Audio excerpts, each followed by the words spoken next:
22절로 24절의 말씀, 신약성경 261페이지에 있습니다.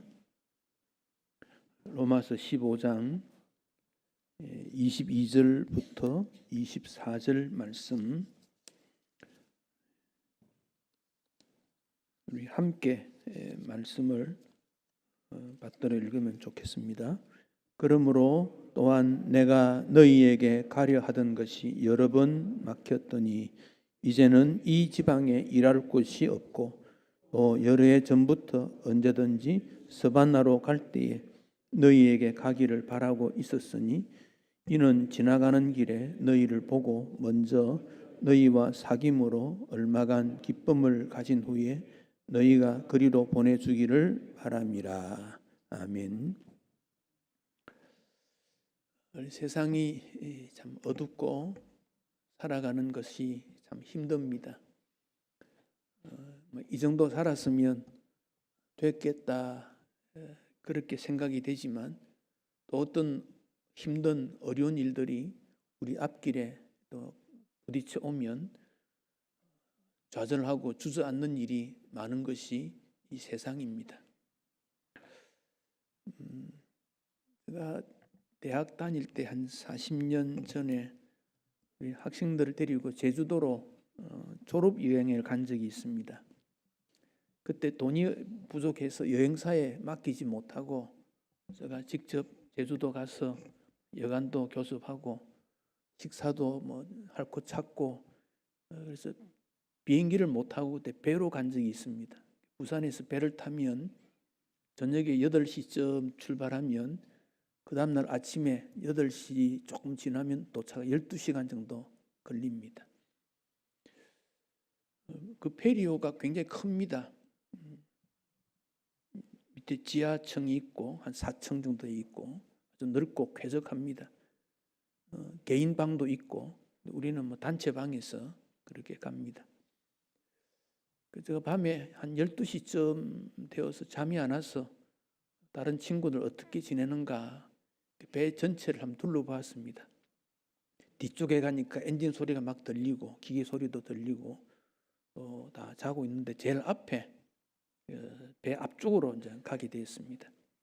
가니까 앞에 유리로 이렇게 막아져 있는데 파도가 제가 생각했던 것보다 엄청 거셌습니다. 파도가 밀려오면 그냥 배를 덮어버릴 듯이 밑에 1층에는 파도 치면 그보다 훨씬 높은 그런 경우였습니다. 주변은 어두운 밤인데 배는 가고 있는 겁니다. 어떻게 배가 갈 수 있을까 보니까 저 멀리 빛이 하나 보였습니다. 그 등대입니다. 등대.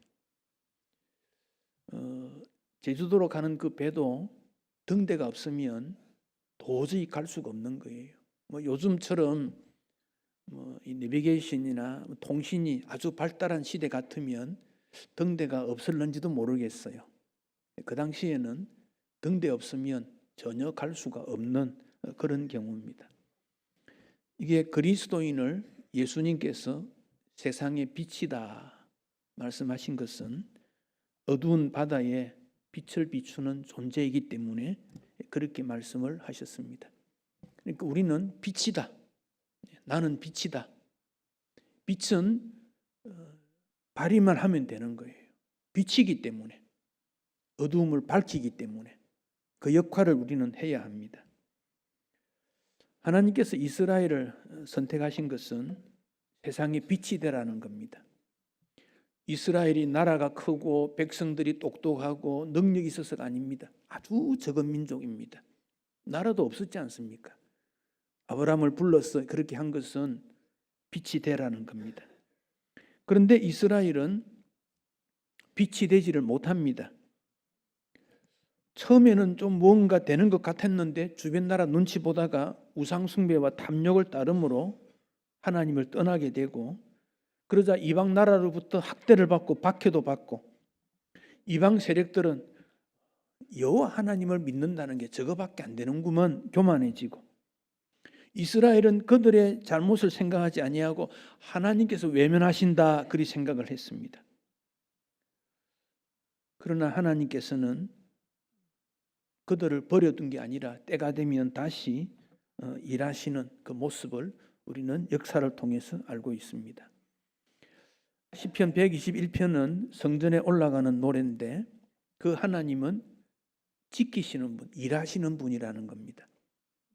낮에도 일하고 밤에도 일하고 환난이 있을 때도 일하고 우리를 영원토록 일하는 분이다. 그렇게 말씀하고 있습니다. 하나님 참 피곤하실 것 같아요. 창조 이후 지금까지 한 번도 주무신 적이 없어요. 창조 이후 지금까지 한 번도 하나님의 눈을 다른 데로 돌린 적이 없지 않습니까? 그러니까 이사야 선지자는요, 하나님을 잠잠하지 못하게 하라, 하나님 쉬지 못하게 하라, 이런 메시지를 백성들에게 주었어요. 오래된 집에 새로 입주하려면 전기 배선도 교체하고 녹슨 수도관도 교체하고 곰팡이도 제거하고 낙서한 벽도 지우고 주변을 정리하는 그런 주인처럼 온 세계가 분쟁과 다툼으로 갈등과 아픔이 있는 이곳에 하나님은 한 번도 쉬지 않고 구원을 위해 일하시는 그분이시지요. 참 놀랍지요. 사랑의 하나님이십니다. 우리가 이 하나님을 섬기고 믿는 거예요. 근데 그 하나님께서 일꾼을 찾았습니다. 예수님을 이 땅에 보내셔서 하나님의 나라를 말씀하시고 일꾼을 찾으셨는데 그 제자들을 본 가운데 베드로 특징이 열정입니다. 많이 배우지 못했지만은 열심히 있는 제자였습니다. 모든 일에 앞섰습니다. 충돌이 있었지만은 앞섰습니다. 예수님에게 책망을 먼저 받았습니다만은 그는 앞섰던 사람입니다. 예수님 붙잡아러 온 대제사장 종을 칼로 막아보려고 했던 우리 주님으로부터 책망을 받았지만 열정 있는 그가 베드로입니다. 그 열정이 훗날 성령의 임함으로 그를 최고의 제자로 만들었지요. 야고보 요한도 그렇습니다. 이들은 성격이 아주 급한 그런 사람이지만은 우리의 아들이라 할 만큼 직선적이지만은 주님이 불렀을 때 배와 그물과 가족들을 버려두고 따랐다. 제자들의 특징이 이렇습니다. 우리는 이 모습을 좀 본배워야 할 것입니다. 한 번은 예수님께서 여리고에 삭개오를 불렀지요. 이 삭개오는 가장 현대인다운 그런 모습입니다. 그 이름의 뜻은 청결입니다. 부모로부터 너 깨끗해야 돼. 그렇게 이름을 부른 거예요. 근데 삭개오는 키가 작다고 하는 그런 핸디캡이 있습니다. 결정적인 단점이지요. 늘 놀림을 당하고 그래서 그는 악착같이 공부했습니다. 돈을 좀 벌이면 권력 가지면 나를 무시하지 않을 거야. 그렇게 생각하고 악착같이 그는 노력했습니다. 그 결과 세리가 되는데 세리 대표가 됩니다. 주변으로부터 시기와 질투도 받지만 부러움의 대상도 됩니다. 그런데 문제는 무엇입니까? 주변에 사람들이 하나도 없습니다. 친구가 하나도 없습니다. 인생이 자아실현이라고 하는 목표를 향하여 달려가지만은 얼마나 우리 자신을 채찍질합니까? 그런데 무언가를 잡았다고 생각하는데 삭개오와 같이 그만 혼자 사는 인생이 되고 맙니다. 예수님이 오신다는 말을 듣고 나무 위로 올라가서 나무 잎 사이에서 그 예수를 보고 싶었습니다. 예수님이 지나가시다가 삭개오를 보고 눈과 눈이 마주칩니다. 삭개오는 예수님의 눈으로부터 하나님의 사랑을 느끼게 되고 예수님은 외로워하는 삭개오를 불러서 오늘 내가 너 집에 머물겠다.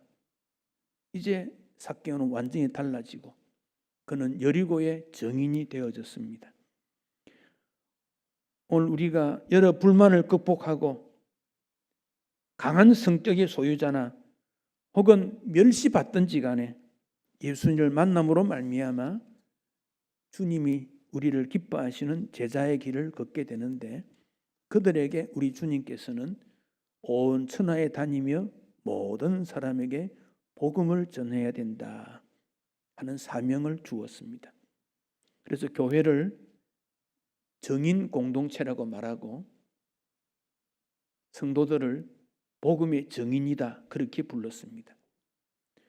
예루살렘 교회가 박해가 있었을 때 새로워진 안디옥 교회, 그 안디옥 교회에 복음이 전하되었을 때 뜨거운 열정 속에서 성령이 말씀하시기를 바나바와 사울을 따로 세우라 그랬고 두 사람을 성령이 보내셨다 그랬습니다. 그러니까 복음 전파의 주 세력은 성령이십니다.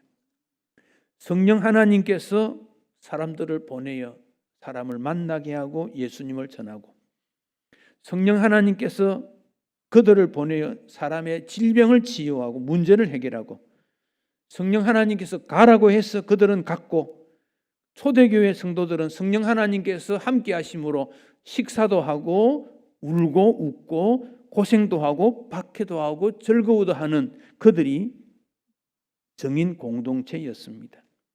그래서 세워진 게 교회입니다. 여러분, 이 교회는 주님께서 다스리는 곳이고 이 복음 전파를 위해서 가장 중요한 것이 복음을 향한 열정이 있는가. 여러분, 열정이라는 이 말은 하나님 안에 있을 때 일어나는 결과가 열정입니다. 내 마음에 하나님이 계실 때 일어나는 게 열정입니다. 하나님이 함께 하심으로 복음을 향하여 교회 사랑을 향하여 이웃 사랑을 위해 나타나는 것이 열정입니다. 오늘 본문 22절에 바울이 내가 너희에게, 너희는 로마 교회지요. 바울이 로마 교회에 가려고 했지만 여러 번 막혔다. 번번이 가지 못했다는 겁니다. 왜 가려고 했습니까? 로마 성도들을 격려하고 딴 것까지 가서 복음을 전하기 원하는 스바나라고 하는 지금의 스페인 지역까지 복음 전하는 그 일을 하고 싶었다는 뜻이 담겨져 있습니다. 사탄이 막았는지 어떤 사정인지 모르지만 바울이 여러 번 시도를 했는데 가지 못했어요. 26절로 28절 그 뒷부분을 보면 이렇습니다. 26절에는 보면 마게도냐와 아가야 사람들이 예루살렘의 가난한 자를 위해서 연보를 했다. 마게도냐와 아가야는 지금의 그리스입니다. 마게도냐는 그리스의 북쪽 지방이고 아가야는 남쪽 지방인데 그들이 예루살렘에 흉년 들었다는 말을 듣고 헌금을 했어요. 그래서 바울이 그 헌금을 가지고 예루살렘에 가려고 하는 거예요. 전달해 주려고 격려와 위로차 가는 거예요. 28절에 보면 그렇게 해서 열매를 맺힌 다음 너희에게 들렀다가 스바노로 가리라. 즉 지금 이 고린도 이 로마서는 고린도에서 기록하고 있는데 고린도에서 예루살렘으로 갔다가 로마로 갔다가 스바노로 가겠다 그런 말이에요. 이것을 어떤 학자가 거리를 계산해 보니까 고린도에서 예루살렘까지 배를 타고 가면 1300km, 예루살렘에서 로마로 배를 타고 가면 2400km, 로마에서 스바나까지는 1100km, 다 합치면 약 4800km쯤 된다 그래요. 이게 얼마나 되겠습니까? 4800이면 우리나라에서 떠나면 하와이 정도 될란가요? 그 당시 배를 타고 그 거리를 간다는 것은 거의 불가능하지요. 그래서 어떤 학자는 이것은 무모한 시도였다. 바울이 나이가 많은 것 가지고 쓸데없는 고집 부리는 것이 아닌가, 무모한 짓을 하는 것이려고 했다, 이렇게도 평가하는 사람이 있습니다. 그런데 바울의 특징은 처음부터 마지막까지 변함없다는 겁니다. 바울이 예수 믿고 변화된 이후 그는 목표를 향하여 이루겠다고 하는 그 변함없는 마음이 바울입니다. 변함없다. 빌립보 3장 13절에 바울이, 빌립보도 역시 로마 감옥에서 쓴 거지요. 내가 아직 이루은 것을 이루었다고 생각하지 않는다. 표대를 향하여 달려가고 있다. 목표를 향하여 지속적으로 달려가고 있다. 이게 바울의 삶이었다는 겁니다. 현대인들의 문제가 뭘까요? 목표가 없는 거예요. 여러분, 자녀 교육에 있어서 제일 중요한 것은요, 지금 당장의 어떤 성적보다는 삶의 목표가 무엇인지를 가르쳐 주는 겁니다. 좀 어린이들에게 목표 물어보십시오. 목표 없습니다. 하루하루 사는 것, 그게 목표입니다. 청소년들 마찬가지입니다. 뭘 하다가 부딪히면 주저앉습니다. 그러니까 외톨이가 많아지는 이유가 그거 아닙니까? 잠깐 즐거운 게임에 몰두하거나 노래 부르는 일, 그것만 몰입하고 있지 인생 목표가 없습니다. 그러니까 교회 교육의 목표가 뭘까요?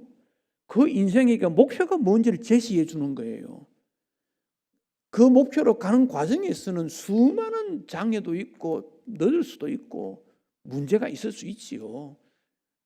잘못된 것도 있고 성격의 문제도 있을 수 있습니다만은 그 목표를 향하여 꾸준히 가게 만드는 것이 부모의 역할이고 교회의 역할입니다. 학교에 마치고 집으로 돌아갈 때 집으로라는 목표를 잃어버리면요, 오락실에 가고 만화방 가고 친구 놀다가 늦게 들어가서 왜 늦었니까 핑계대고 목표를 실천하지 못하기 때문에 부모는 집으로 올 때는 집에 온다는 목표를 잘해라는 거예요. 그걸 지금 잃어버린 거예요. 목표가 없다는 겁니다. 부모 마음이 아픈 것은 그 자녀가 목표를 잃어버릴 때입니다. 돈을 좀 잃어버렸다든지 건강을 잃어버렸다, 이거 회복할 수 있어요. 목표를 잃어버린 겁니다. 신앙생활을 할 때 청년 때의 목표, 장년의 목표 좀 다를 수 있어요. 그러나 핵심은 하나님 중심이라고 하는 이 목표는 흔들리면 안 돼요. 목표가 잘못되면 목표를 수정해야 돼요. 그러나 목표가 분명하면 그 과정에 있어서는 여러 가지 풀어나가는 방법에 있어서는 문제가 있겠지만 그건 괜찮아요. 충돌도 있고 갈등도 있지만 해결할 수 있어. 왜? 목표가 뚜렷하니까. 직분자는 하나님의 영광, 교회 부흥이라는 뚜렷한 목표가 있어야 돼요. 방법은 갈등이 있을 수 있어요.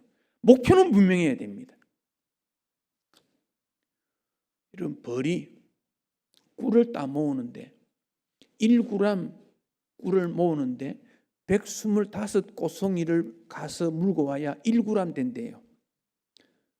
우리 숟가락 하나 딱 먹으면 그게 이 벌이 수천 꼬송이를 다녔다는 거예요. 그런데 벌이 왜 꿀을 모읍니까? 겨울을 나기 위해서 저장하는 거예요. 사람이 그거 가져오는 거예요. 사람이 참 나쁘지요. 그래서 벌을 연구하는 학자가 겨울이 없는 곳으로 이 벌을 한번 옮겨봤대요. 겨울이 없는 곳에. 그러니까 벌이 꽃들이 너무 많으니까 꿀을 모았는데 겨울이 안 오잖아요. 그러니까 벌이 이 꿀을 모으지 않더래. 모을 필요가 없잖아요. 겨울이 없는데 나가면 먹는데 그러더니 벌이 변질하더래요. 사나워지더래요. 사람을 공격하고 독소를 쏘는 독벌로 바뀌더라는 거예요. 여러분, 인생이 목표를 잃어버리면 주변 사람들에게 손해주는 역할을 많이 해요. 자기 역할을 잃어버리면. 자기 역할이 있으면요, 주변 돌아볼 여유가 없어요. 내 할 일 바쁜데 간섭할 일도 없고 내 할 일이 앞에 당장 부딪혔는데 원망하거나 불평할 일도 없어요. 여유가 있으면 원망하고 불평하고 비평하고 비난하고 그래요. 내 할 일 바쁘면요, 그럴 여유가 없어요. 시간 나면 기도하고 시간 나면 성도들 돌보고 교회 돌보고 언제 그래야 합니까? 여유 없습니다. 부지런한 직분자, 목표가 뚜렷한 사명 완수, 바로 바로 그것이 우리의 인생이 되어야 됩니다. 여러분 목표가 무엇입니까? 사명이 무엇입니까? 놓치지 마십시오. 죽을 때까지는 가야 되는 거예요. 죽을 때까지. 그걸 위하여 도전해야 되는 겁니다. 특별히 우리에게는 복음 전파의 김박성이라는 게 있습니다. 요즘은 때가 되면 하나님이 불러주시겠지. 김박성을 가지지 않습니다. 누가 하겠지. 내가 할 필요 뭐 있냐는 거예요. 예수 제자는 사명감 있는 예수 제자 아닙니까? 요즘 교회는 교제가 중심이 되어요. 그래서 따뜻한 분위기, 환영, 그런 데만 관심을 많이 가지는데 그것도 필요하지요. 그것을 통해서 일꾼으로 세워져 가는 과정이니까. 헌신보다는 마음의 안정을 추구하고 고통보다는 위로를 추구하고 그 정도 필요합니다만은 더 중요한 것은 내 사명이 하나님으로부터 인정받는 헌신된 일꾼인가, 거기에 더 관심을 가져야 됩니다. 그게 우리의 목표가 되어야 됩니다.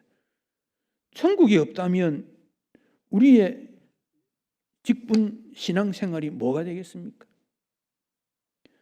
아침 안개 같은 인생인데 남은 시간 주를 위해 살아야 되지 않겠습니까? 이스라엘 백성들의 광야 생활 가운데 특징이 성막을 짓고 십계명을 가르치는 일입니다. 그 성막을 지었을 때 불기둥, 구름기둥이 나타났다 그랬고 성막에 하나님의 영광, 구름이 나타났다 그랬지요. 영광이라는 말은 무겁다 그런 말이에요. 하나님을 무겁게 여긴다 그런 뜻입니다. 그러니까 오늘 우리 신앙도 하나님 무겁게 여기는 게 있었어야 돼요. 이것을 영과 진리로 예배한다 그렇게 말합니다. 영과 진리로 예배한다. 그런데 이스라엘 백성들 사이 속에 제사장 제도가 정립이 되어가는 그 엘리 제사장 때 제도화됨으로 말미암아 제사는 있어졌습니다. 제물은 가져왔고 제사 제도는 있었는데 여기에 엘리와 그 자녀들의 잘못된 모습을 통해서 나라가 멸망하게 됩니다.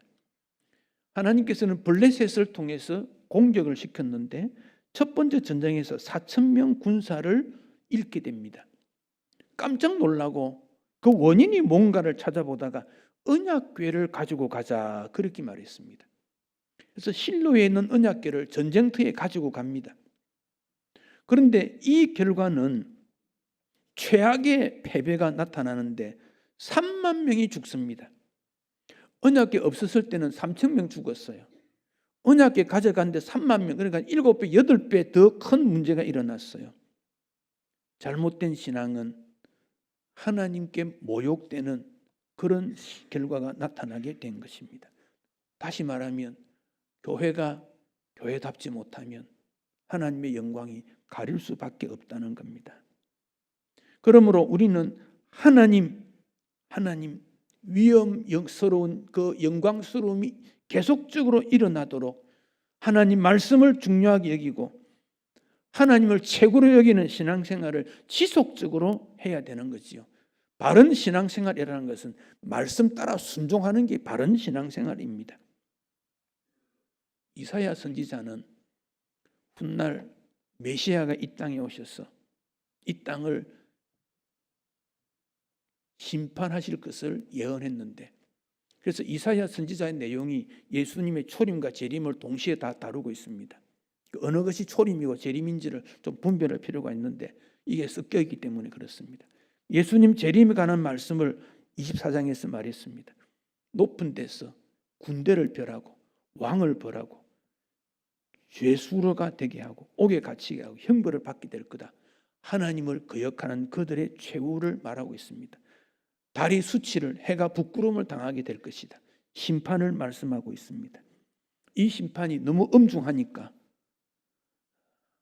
베드로 후서나 요한계시록에서는 천지개벽 같은 일이 일어나니까 우주가 떠나가고 땅이 흔들리고 그런 하나님의 심판이 있게 된다. 그렇게 말씀하고 있습니다. 우리는 사명이 무엇인지, 하나님의 뜻이 무엇인지를 깨닫고 하나님 앞에 바로 서야 합니다.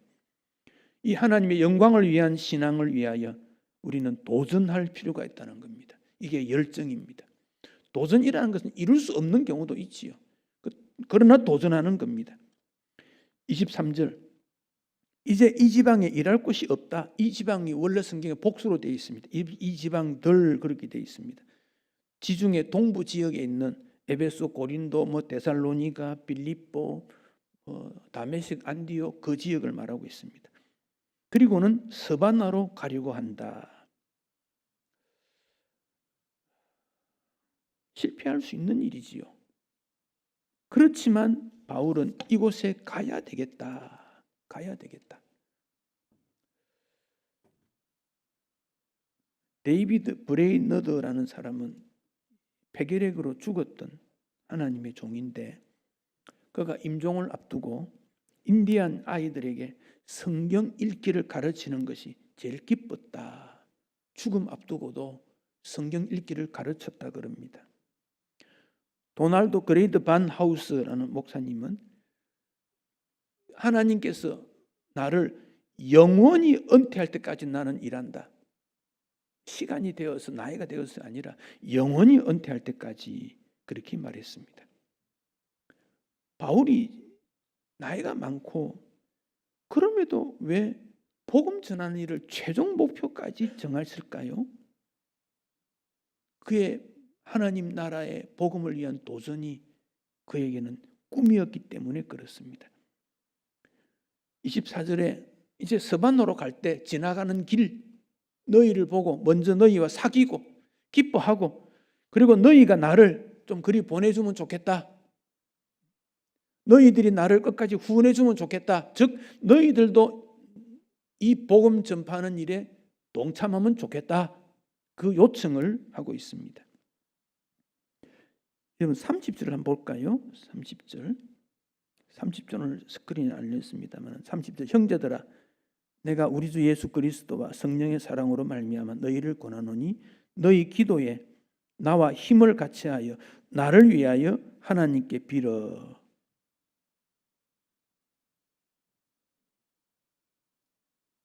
바울이 로마 교회에게 나를 위해서 좀 기도해 달라. 나와 함께 이 일에 동참해 달라. 좀 요청을 하고 있습니다. 바울이 로마 교인들을 보려고 하는 이유는 사귀려고 하는 이유는 우리 같은 형제이니까 복음이라고 하는 큰 사명을 가졌으니까 그래서 서로 위로를 받고 또 너희들도 이 사명에 동참하면 좋겠다. 그게 바울의 꿈이었고 목표이었습니다. 사랑하는 성도 여러분, 우리에게 주어진 모든 일은 이 기회라는 게 있는데 이 기회가 지나면 할 수 없는 경우가 많이 있습니다. 그래서 지금 우리가 해야 될 일은 무엇인가를 찾아야 됩니다. 지금 해야 될 일. 미국의 디즈니 월드라는 게 있지요. 전 세계 어린이들이 가고 싶어하는 꿈의 현장이 디즈니 월드. 그 기획을 했던 사람이 월트 디즈니라고 하는 신문 기자 출신이지요. 근데 그것을 꿈꾸었던 것이 개장될 때 월트 디즈니는 이미 죽었습니다. 그래서 개장할 때 그 부인이 참여해서 인사말을 하게 됩니다. 그 부인이 이런 말을 합니다. 여러분, 내 남편 월트 디즈니는 이 디즈니 월드를 이미 보았습니다. 먼저 죽었는데 그는 꿈을 꿨다는 겁니다. 그 꿈을 간직하고 그는 결국 죽었다는 겁니다. 하나님의 나라는 꿈꾸는 자의 것입니다.